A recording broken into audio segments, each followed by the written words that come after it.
दुनिया में कोई कहीं प्रमाण ऐसा नहीं है कि किसी देश ने, किसी राज्य ने, किसी समाज ने शराबबंदी के जरिए अपना आर्थिक सामाजिक उत्थान किया हो। मैं आपको कैमरे पर इतने पत्रकारों के सामने रोज कह रहा हूं, बिल्कुल शराबबंदी गलत है, इसको हटाया जाना चाहिए, वोट मिले या न मिले।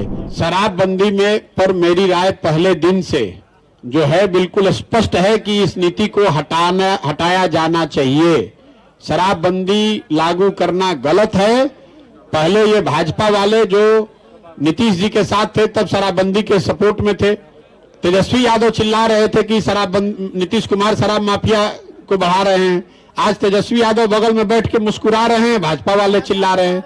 ये महिलाओं के वोट के डर से उनके दिमाग में जो बना हुआ है कि शराबबंदी के विरोध में बोलेंगे तो महिलाओं का वोट नहीं मिलेगा। मैं आपको कैमरे पर इतने पत्रकारों के सामने रोज कह रहा हूं, बिल्कुल शराबबंदी गलत है, इसको हटाया जाना चाहिए, वोट मिले या न मिले। और इसकी वजह यह है कि दुनिया में कोई कहीं प्रमाण ऐसा नहीं है कि किसी देश ने, किसी राज्य ने, किसी समाज ने शराबबंदी के जरिए अपना आर्थिक सामाजिक उत्थान किया हो। तो बिहार में जो लोग आका बैठे हुए हैं, सरकार चला रहे हैं, ये दुनिया भर के सारे लोगों से ज्यादा होशियार लोग नहीं हैं। अगर लोगों को ऐसी समझ होती कि शराबबंदी से ही सामाजिक आर्थिक विकास हो सकता था तो दुनिया के कई देशों में ये प्रयोग किए गए होते।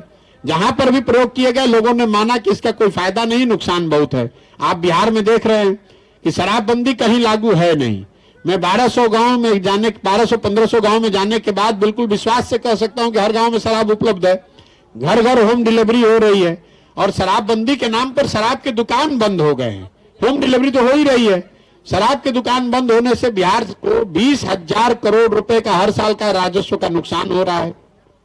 इस राजस्व के आंशिक भरपाई के लिए आपसे, हमसे रजिस्ट्री का बढ़ा हुआ दर लिया जा रहा है। बिहार में रजिस्ट्री देश में सबसे महंगी है। पेट्रोल डीजल यूपी जैसे राज्य के मुकाबले 8 से 10 रुपए लीटर ज्यादा महंगा है। क्यों? क्योंकि शराबबंदी से जो आर्थिक नुकसान हो रहा है उसकी भरपाई इन टैक्स के जरिए की जा रही है।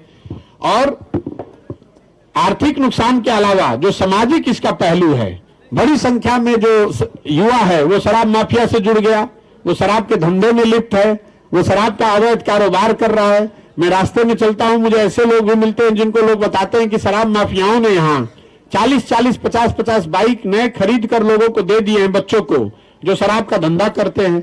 लोग शराब के अलावा अन्य कई तरह के नशे में लिप्त हो गए हैं। और जिन महिलाओं के नाम पर इसको किया गया है, सबसे ज्यादा प्रताड़ित तो वही महिलाएं हैं। जिन गरीब घर के लोगों को शराब के नाम पर, शराबबंदी के नाम पर पकड़ा जा रहा है, उन एक बार वो पुरुष पकड़ा गया तो उन घर की महिलाओं को थानों के, वकीलों के चक्कर लगाने पड़ते हैं। और कुछ ऐसे समाज है जो लोग, जैसे मान लीजिए जो लोग पासी समाज के लोग हैं, मुझे रास्ते में कई जगह लोग मिले जहां महिलाएं ये बताती हैं कि उनके साथ किस तरह से पुलिस आकर उनके घरों में बदतमीजी कर रही है। मुसहर समाज के लोग बता रहे हैं कि उनके घर की महिलाओं को लाकर लोग पुलिस थाने में बैठा लेती है ताकि शराब में जुड़े, उनकी पुलिस की नजर में जो शराब से के कारोबार में जुड़े हुए लोग हैं उनको सरेंडर कराया जा सके।